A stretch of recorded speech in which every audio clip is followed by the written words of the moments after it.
se ha dado el discurso equivocado acerca de que pues hay muchas profecías de que ya pertenecieron al pasado y que estas profecías ya se cumplieron, etcétera, etcétera. Y el trasfondo de todo esto es precisamente no darnos cuenta o no haber descubierto o no haber tenido cuidado al examinar las profecías para el tiempo para el cual fueron escritas. Entonces decir, por ejemplo, que pues Mateo 24 ya se cumplió en el pasado, lo cual es parcialmente verdad, porque en Mateo 24 encontramos a Cristo dando las señales de los últimos tiempos y dando las señales de la aproximación que iba a continuar sucediendo después de su muerte, como fue la invasión del gobierno romano por el general Tito en el año 70 después de Cristo. Entraron y Cristo lo profetizó, no quedará piedra sobre piedra, se cumplió en Mateo 24. Y más adelante Cristo también da otras señales que se van a cumplir al final. Entonces tenemos que tener mucho cuidado en la forma en la que nosotros podemos interpretar o tratar de sin tomar en cuenta las demás partes de la Biblia, darle un significado o darle un simbolismo completamente equivocado. Y lo mismo pasa con el libro de Apocalipsis. El libro de Apocalipsis es un libro que está escrito, ¿verdad? Del capítulo 4 hasta el capítulo 19 del Apocalipsis encontramos 21 juicios de Dios. 21 juicios de Dios que no se han cumplido en la historia, por el amor de Dios. O sea, todavía no estamos en los sellos, porque el cuarto sello es una cuarta parte de los seres humanos muriendo. Imaginémonos, jamás en la historia una cuarta parte de la tierra ha muerto. Encontramos también de qué forma en el quinto sello y en el sexto sello la cantidad de mártires y las estrellas y meteoros cayendo al mundo, el cielo envolviéndose como un pergamino, cosa que no se ha cumplido. En el capítulo 9 del Apocalipsis, abriéndose el abismo donde todos los demonios van a salir, cosa que no se ha cumplido. Entonces es absurdo, es ridículo poder tratar de decir que el Apocalipsis ya se cumplió, porque repito, son 21 juicios, son 7 sellos, 7 trompetas y 7 copas que aún no han tenido su cumplimiento profético, mucho menos las bodas del Cordero, ni tampoco la segunda venida de Jesucristo físicamente para establecer un reino físico, literalmente hablando, aquí en el mundo, durante el cual Él cumplirá la promesa a Abraham, Isaac y Jacob, a Salomón y a David, de que vendría un reino mesiánico al final de los tiempos. Y para poder comenzar a adentrarnos en esta maravillosa serie que voy a titular Profecías selladas del fin. Profecías selladas del fin. Y me voy a basar específicamente en el capítulo 12 del libro de Daniel, donde este capítulo 12 es la culminación de visiones que Daniel tuvo a través de ángeles. El mismo Jesucristo se apareció en el Antiguo Testamento. Se le llama el ángel de Jehová. En el caso del libro de Daniel se le apareció como un ángel vestido de lino. Lo vamos a ver por qué podemos deducir que era una teofanía o una aparición de Dios en la persona humana. Y vamos a encontrar en el capítulo 12 de Daniel principalmente los últimos 7 años de la tribulación. O sea, el cumplimiento de lo que en el capítulo 9 el ángel le dio a Daniel como las 70 semanas de Daniel. Las 70 semanas que sabemos que eran semanas de años, no eran semanas de días. En otras palabras, si eran semanas de años, porque los judíos tenían semanas de días y de años, son 490 años. Y vemos en el capítulo 12 de qué forma la tribulación se levanta, el arcángel Miguel peleando en tiempos de angustia contra todas las huestes satánicas, cosa que lo corrobora el apóstol Juan en Apocalipsis. Y vamos a ir comparando escritura con escritura para que tengamos claramente un curso profético a través del cual podamos seguir bíblicamente sin temor alguno de poder desviarnos ni a la izquierda ni a la derecha. Encontramos también en Daniel 12, estoy dando un resumen rapidísimo, acerca de la resurrección. Vamos a ver quién va a resucitar primero, quién después, porque hay un orden en las resurrecciones. Y encontramos también en Daniel 12 el tiempo en que Jesucristo le dice a los ángeles para que le digan a Daniel cuánto tiempo durará la tribulación, cuándo culminará la persecución y el tiempo de la ira de Dios. Entonces, estos son los principales temas que vamos a abarcar poco a poco, pero antes es muy, pero muy importante que podamos comprender que la frase inicial que se inicia en Daniel capítulo 12, en aquel tiempo se levantará Miguel. Esta frase, en aquel tiempo, tenemos que partir desde este momento para saber que estas profecías que a continuación se le revelaron a Daniel, ¿cuándo se van a cumplir? ¿Qué significa en aquel tiempo? Bueno, la palabra tiempo, aquí es la palabra, la voy a deletrear, E de Enrique, T de tío, H, et. Y esta palabra et tiene su transliteración en el griego con la palabra kairos. Entonces, en el hebreo es et, tiempo, y en el griego es kairos con K, que significa no un tiempo cronológico. Esto es importante, porque cronos es el tiempo cronológico en el griego, pero cuando encontramos la palabra et en la Biblia, en el Antiguo Testamento, y kairos en el Nuevo Testamento, significa un tiempo específico, un tiempo determinado. Permítanme explicarles. Yo tengo un calendario, como mucha gente, donde tengo enero, febrero, marzo, abril, mayo, junio, ¿verdad? Y en ese calendario tengo una cronología de mis compromisos, pues que en octubre tenemos que ir a la Riviera Maya, al seminario de matrimonios. En julio tengo que hacer otras conferencias en un estado de México, otro en Sudamérica, etcétera, etcétera. Y tengo una cronología. Entonces, esto es lo que significa la palabra cronos. Pero cuando encontramos el día de mi cumpleaños, por ejemplo, que en este caso es el 7 de junio, o el día de la independencia, o el día del cumpleaños de mi esposa, o el día del cumpleaños de mis hijos, son fechas específicas, ¿de acuerdo? Son fechas determinadas. El 7 de junio es mi cumpleaños, el tal es el día de la independencia, el tal es el día de Navidad. Son fechas específicas determinadas. Para estas fechas específicas, para días especiales, es para lo cual se usó la palabra et en el hebreo y kairos en el griego. Entonces, con este trasfondo, cuando dice la Biblia en Daniel 12, en aquel tiempo, está determinando un tiempo específico, ¿verdad? Que se va a referir, como lo vamos a ver, a la gran tribulación. Así que no hay vuelta de hoja. En aquel tiempo, y vamos a ver a continuación cómo nos apoyamos con más escrituras en el capítulo 12, que está refiriéndose al tiempo de la gran tribulación.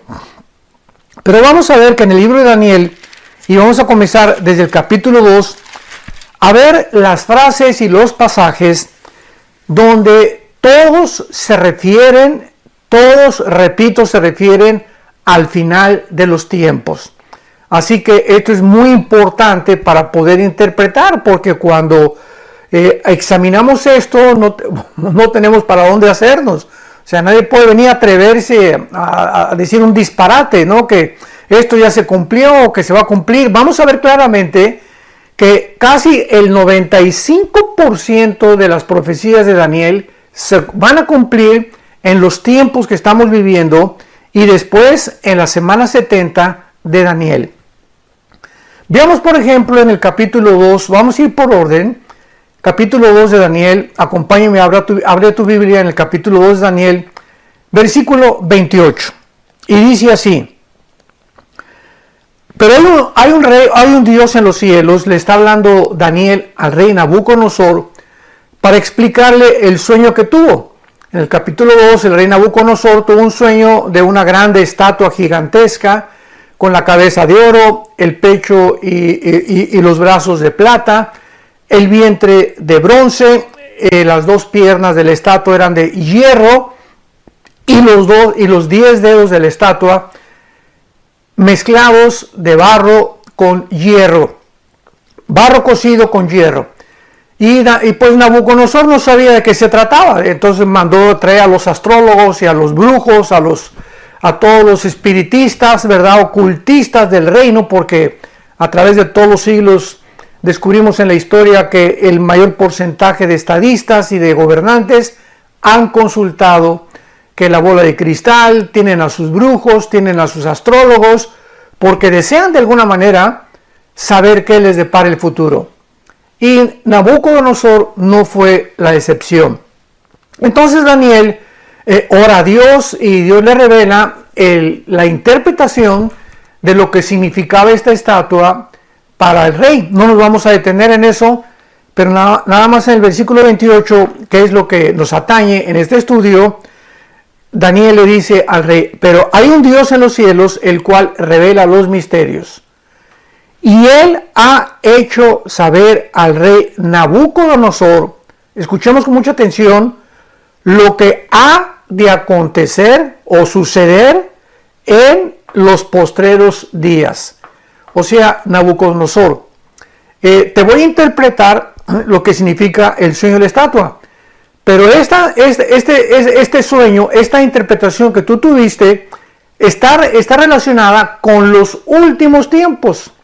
Y de ahí Daniel pues ya comienza a decirle, ¿verdad?, que la cabeza representa a Babilonia, que era el reino en el cual en ese momento Nabucodonosor estaba gobernando, Daniel estaba bajo sus órdenes en el palacio.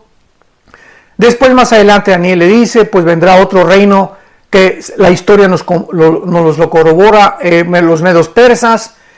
Después dice Daniel un tercer reino, los griegos, que Alejandro el Magno derrotó al imperio medo persa, y después el cuarto reino que sabemos también por la historia, que fue el imperio romano.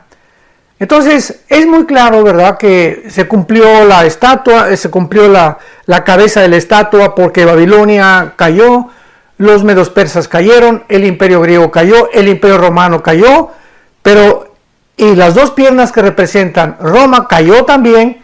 Y vemos que ¿por qué está relacionado con los últimos tiempos?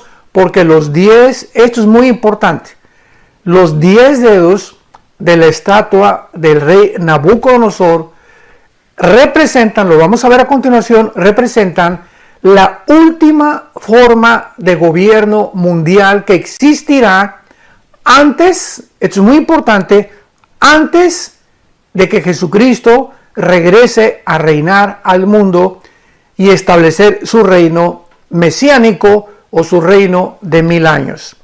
Entonces, antes de que Cristo venga, esto es importantísimo, tenemos la seguridad, la absoluta seguridad, de que se va a formar una coalición de 10 naciones representadas por los 10 dedos de la estatua de Nabucodonosor, y en el Nuevo Testamento están representados por 10 cuernos, que nos vamos a ir después para allá.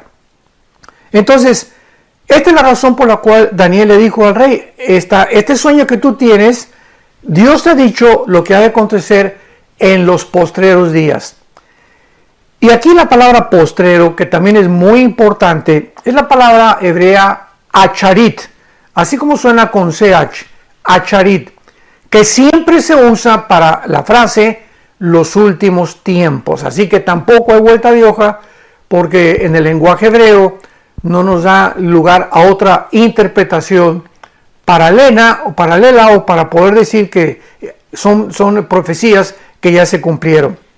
Ahora veamos en el versículo 44 y 45 del capítulo 2 de Daniel. Seguimos en el capítulo 2, versículo 44 y 45, que entonces ya Daniel le explica finalmente a el rey Nabucodonosor la interpretación de los 10 dedos. Y dice así: y en los días de estos reyes, o sea, de los 10 dedos, de acuerdo al versículo 42, que son los 10 dedos de la estatua, en los días de estos 10 reyes, el Dios del cielo levantará un reino que no será jamás destruido. Y sabemos que los que quieren interpretar que cuando Jesús dijo, el reino de Dios ya está en vosotros, y atribuyen el milenio como algo espiritual, ¿verdad? ¡Qué grande equivocación! Porque aquí está hablando de un reino que no va a ser destruido. Nosotros vamos a ser destruidos en el momento de la muerte, aunque sobrevivirá nuestro espíritu y nuestra alma. Pero aquí está hablando de un reino físico, literal, visible, la profecía de Daniel. En los días de estos reyes, el Dios del cielo levantará un reino que no será jamás destruido. Y estos 10 reyes no se han levantado nunca en la historia. Así que no podemos decir, ¿verdad?, que el reino de Dios es espiritual. Claro que es espiritual porque ahorita el Espíritu Santo vive entre nosotros. Pero decir que ese reino milenial y tratar de interpretarlo espiritualmente, decir que es espiritual, que porque ya el reino de Dios está entre nosotros, es absurdo, es un disparate. Porque tenemos que distinguir entre el reino espiritual, que ya está dentro de cada persona que tiene a Cristo, pero la Biblia nos confirma, nos profetiza, nos enseña que va a haber un reino físico, visible, literal, donde Cristo bajará en la segunda venida a establecerlo durante 1000 años. Que lo explica ya también Isaías 65, Isaías 11, Isaías 66, Zacarías 12, Zacarías 14 y Apocalipsis 17, 21 y 22. Entonces, tenemos que juntar todas estas profecías y unirlas. Yo les dije alguna vez que yo comparaba las profecías bíblicas con las neuronas del cerebro. ¿En qué sentido? Nuestras neuronas son partículas microscópicas eléctricas, que tenemos billones de neuronas en el cerebro. Pero todas están conectadas unas con otras. Cuando una neurona se desliga de la otra, se produce un cortocircuito, lo que se llama el cortocircuito, porque algo produce en el cerebro que ya no pensamos adecuadamente, puede dar causa a un tumor, etcétera, etcétera. Tiene que haber una unificación, una armonía de nuestras neuronas unas con otras para que pensemos de una forma coherente y lógica. La Biblia es parecida en este sentido. Toda la Biblia no es de interpretación privada.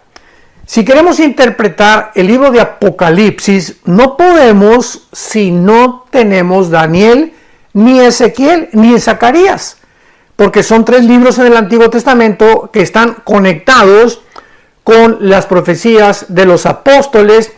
En este caso, la primera y la segunda carta a los tesalonicenses del apóstol Pablo, con Apocalipsis del apóstol Juan, y tenemos que unir Apocalipsis con Daniel, con Ezequiel, con Zacarías, etcétera, etcétera, con Joel también, para que podamos tener el circuito perfecto y no echar chispas.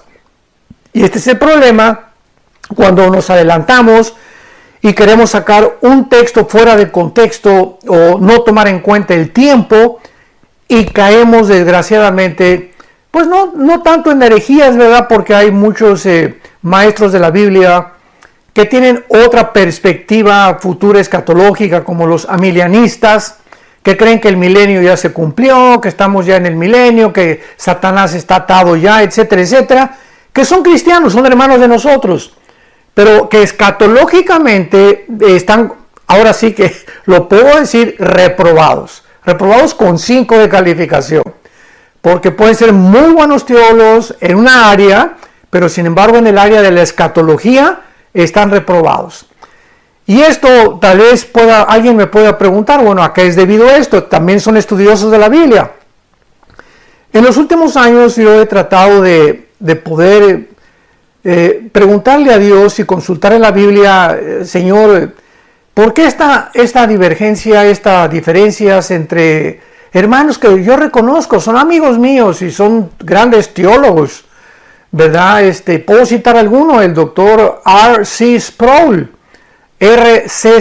un gran, ya murió, ya está con el Señor en el cielo esperándonos, un gran hombre de Dios, uno de los mejores teólogos, lo tengo que reconocer, de la denominación de los presbiterianos, era presbiteriano él, de la teología de la Reforma. Entonces, adentrándome en la teología de la Reforma, puedo entender que los reformados o los que están del lado del presbiterianismo son amilianistas, creen que el milenio ya se cumplió, que las profecías se cumplieron, etcétera, etcétera. Y todo lo que es el área escatológica, como que el Espíritu Santo no les dio mucha iluminación y solo les dio iluminación en el área de la teología. Entonces, esta es la razón por la cual muchas veces no abarcamos todo, o sea, por eso nos necesitamos, por eso necesitamos depender unos de otros como cristianos, porque mi hermano de la iglesia o pentecostal o de la iglesia presbiteriana o bautista tiene cosas en otra área, puede ser en el área de la salvación, puede ser en el área de la iglesia, puede ser en el área del Espíritu Santo, que a lo mejor yo no tengo y que ellos han visto, porque el Espíritu Santo nos reparte de diferentes formas. Dice 1 Corintios 12, es el mismo Espíritu, pero nos reparte diferentes dones, diferentes talentos, para que nadie tenga todo el control, el 100% de la verdad. O sea, el día que alguien diga, pues yo tengo todo el 100% de la verdad de la Biblia, ¿verdad? Pues sería un falso maestro. Porque el único que tiene el 100% de la verdad es Jesucristo, el Hijo de Dios, y el Padre y el Espíritu Santo. Ellos son los únicos. Mientras tanto, nosotros, dice el apóstol Pablo en 1 Corintios 13, conocemos en parte. Y muchas veces lo que conocemos, no lo conocemos como lo deberíamos de conocer. Por eso debemos ser humildes, debemos de estar abiertos para poder examinar, escudriñar, orar las Escrituras, y depende del área en la que Dios nos haya llamado para predicar y compartir, pues hacernos, ¿verdad? Si no expertos, por lo menos conocedores profundos del área en la que sentimos que Dios nos ha hablado. Y finalmente, para acabar con esto, para poder explicarlo ya mejor, tenemos también al doctor Billy Graham.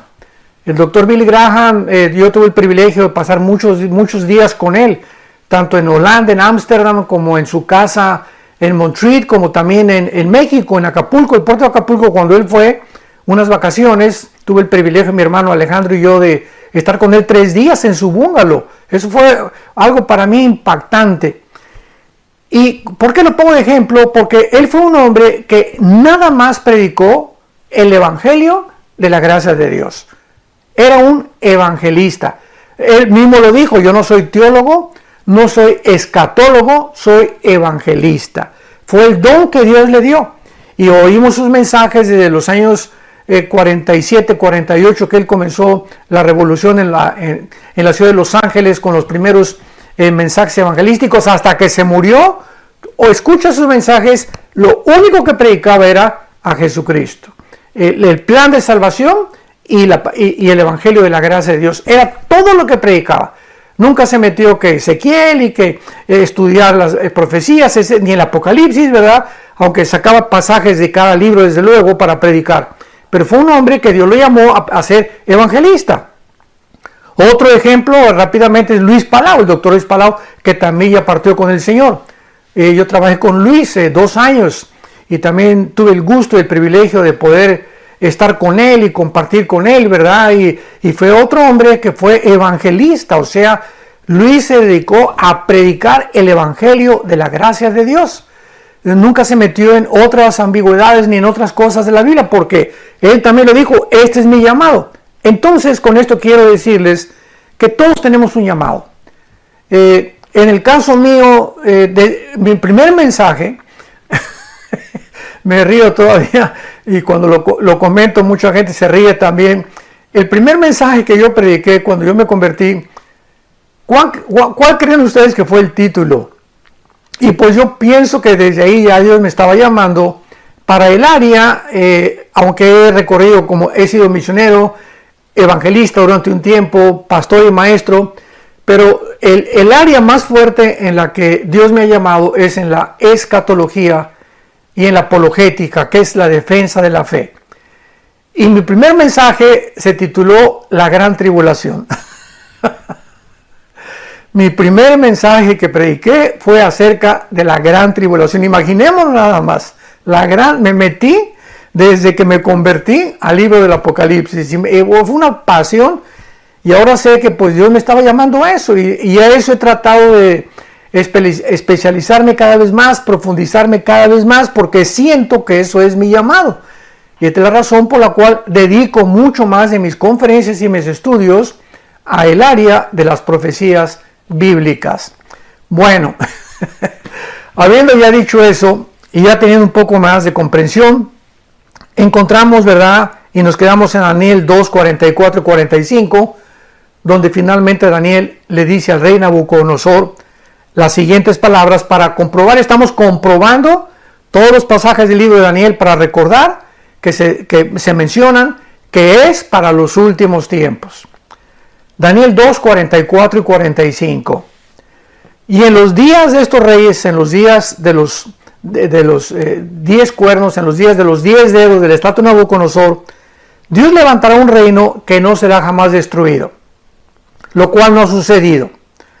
Ni será el reino dejado a otro pueblo, desmenuzará y consumirá a todos estos reinos, o sea, a los anteriores, a los medos persas, a los griegos, a los babilonios, que de alguna manera quedaron vestigios repartidos por todo el mundo en diferentes naciones, pero él permanecerá para siempre. Versículo 45.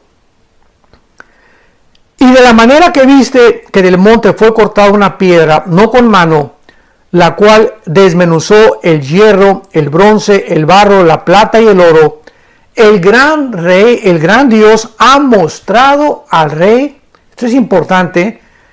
Dios te está mostrando, le está diciendo Daniel a Nabucodonosor, lo que ha de acontecer en lo porvenir.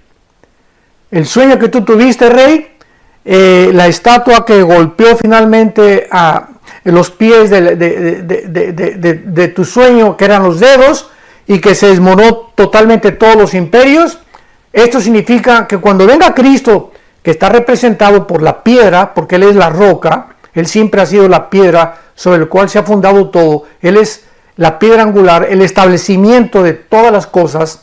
Cuando Cristo venga, golpeará los 10 dedos de la estatua, representando que esos 10 dedos son la forma, como ya lo dijimos, de los 10 gobiernos mundiales, el G10 que se va a formar, y como lo vamos a ver después de que se forme este G10, y no antes, de ahí surgirá el cuerno pequeño, que en Daniel 7, Daniel 8 se le llama al anticristo. Entonces, en los días de estos reyes, Dios levantará un reino y te ha mostrado lo que ha de acontecer en lo porvenir. El sueño es verdadero y fiel su interpretación, le dice Daniel a el rey Nabucodonosor. Brinquémonos ahora al capítulo 7 del libro de Daniel. Daniel capítulo 7. Versículos del 15 al 18. Vamos a leerlos y después damos una breve explicación. Daniel 7 del 15 al 18. Se me turbó el espíritu a mí, Daniel, en medio de mi cuerpo, y las visiones de mi cabeza me asombraron. Me acerqué a uno de los que asistían y le pregunté la verdad acerca de todo esto. Y me habló y me hizo conocer la interpretación de las cosas. Estas 4 grandes bestias son 4 reyes que se levantarán en la tierra. Después, después de estos imperios, recibirán el reino los santos del Altísimo, inmediatamente después, los santos del Altísimo, y poseerán el reino hasta el siglo eternamente y para siempre. En el capítulo 7 del libro de Daniel, este profeta maravilloso, vio, ¿verdad?, 4 bestias, que son exactamente la representación de los 4 imperios del sueño del rey Nabucodonosor.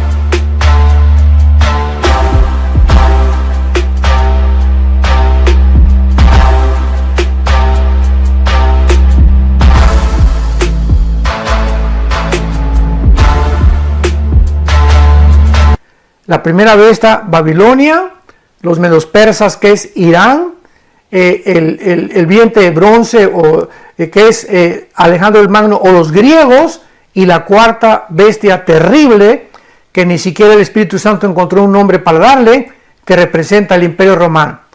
Y aquí en el capítulo 7 vemos cómo el Espíritu Santo va reduciendo el espacio para que veamos hasta el capítulo 12 cómo llega a concentrarse en el anticristo. O sea, poco a poco en el libro de Daniel el Espíritu Santo va achicando, va acortando los imperios conforme se van a ir modelando hasta culminar con el final imperio, que en Apocalipsis 17 es el octavo que es el anticristo.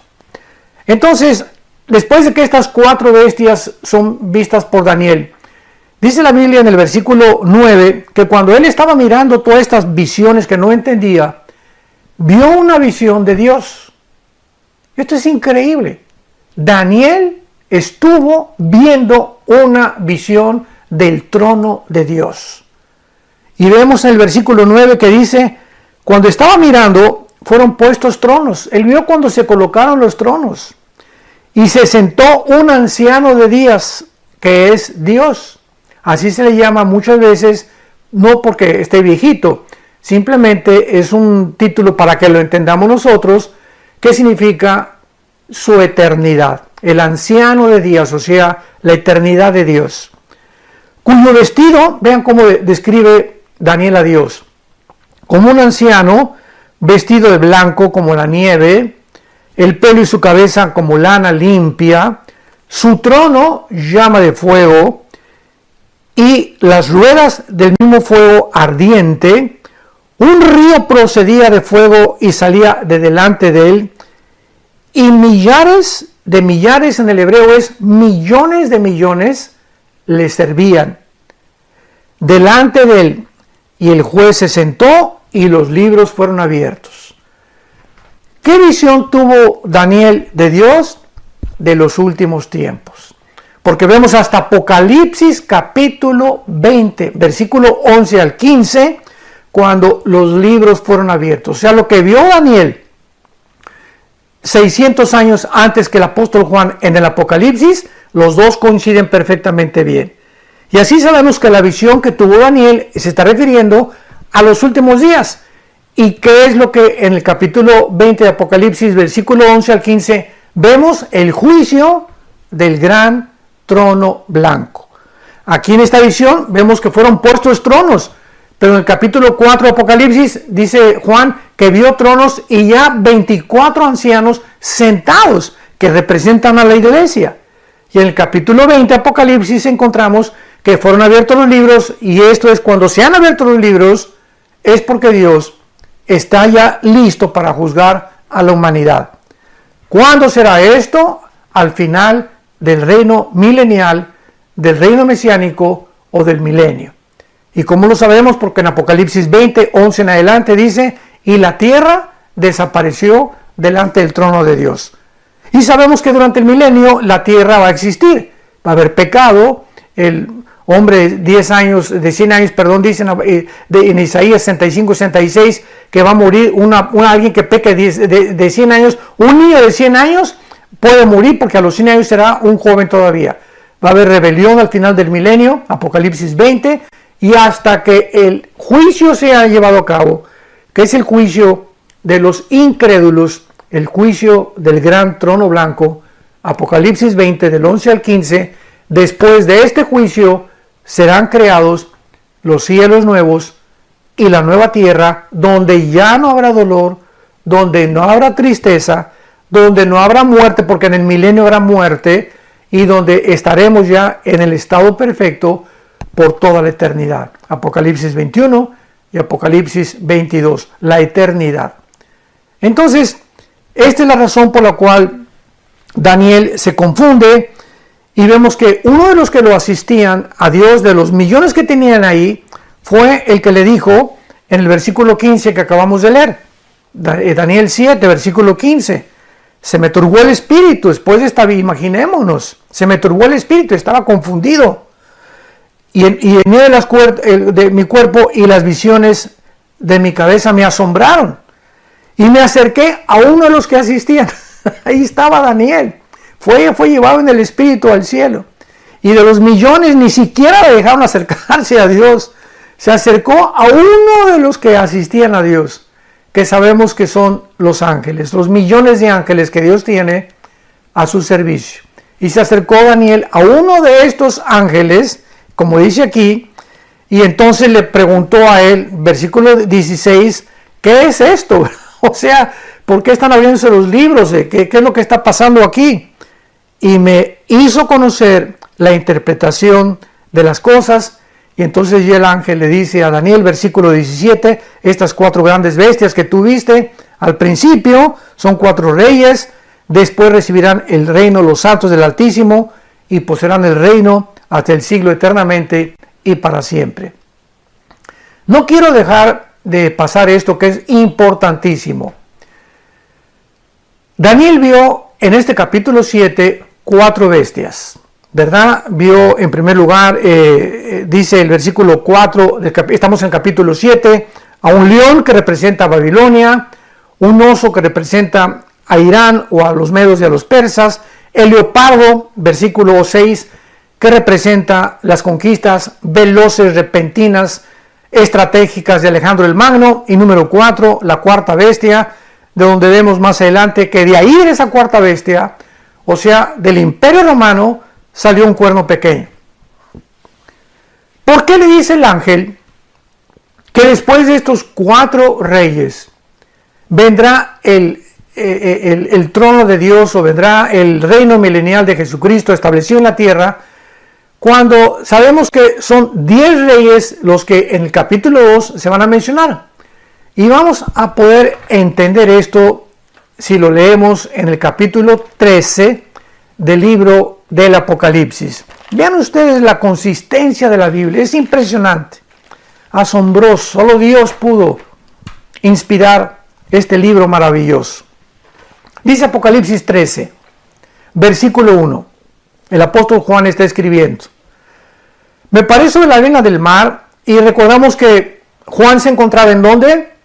En la isla de Patmos, junto al mar Egeo, enfrente del mar Mediterráneo. Cuando dice me paré sobre la arena del mar, está hablando sobre el mar Mediterráneo. Él estaba enfrente del mar Mediterráneo. No era el mar de Acapulco, ni era la playa Caleta, ni de Cancún, ni de la Riviera Maya, ni de la costa francesa.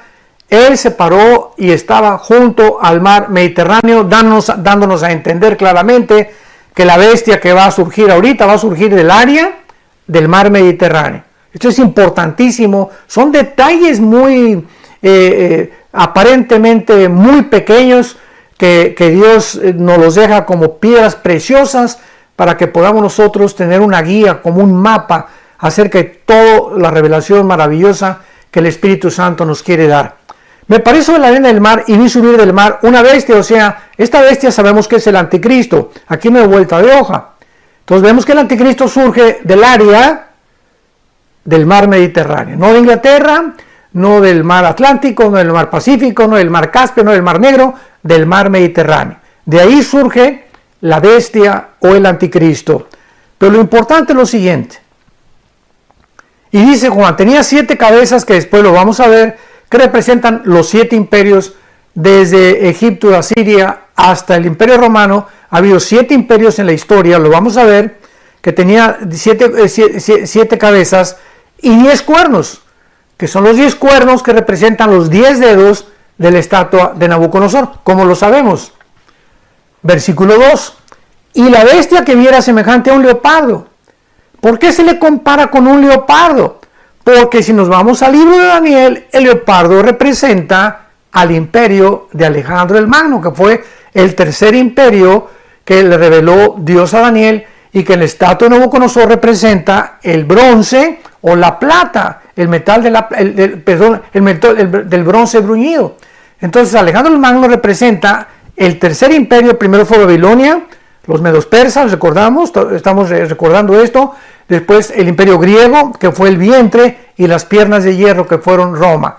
Entonces aquí le está diciendo que el cuerpo de la bestia, o sea, lo que va a conformar el gobierno del anticristo, vendrá del antiguo imperio griego.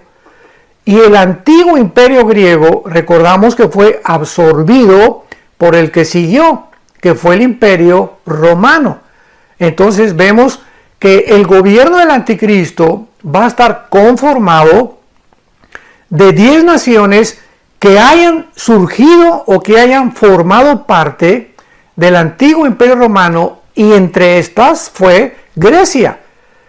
Y ahora, cuando vayamos al capítulo 8 del libro de Daniel, vamos a encontrar que el imperio de Alejandro el Magno, el imperio griego, que es el leopardo, muere Alejandro y se divide. Es en el capítulo 8 de Daniel. Bueno, hay tantas cosas que quisiera compartir, pero voy a compartir todo lo que siento compartir.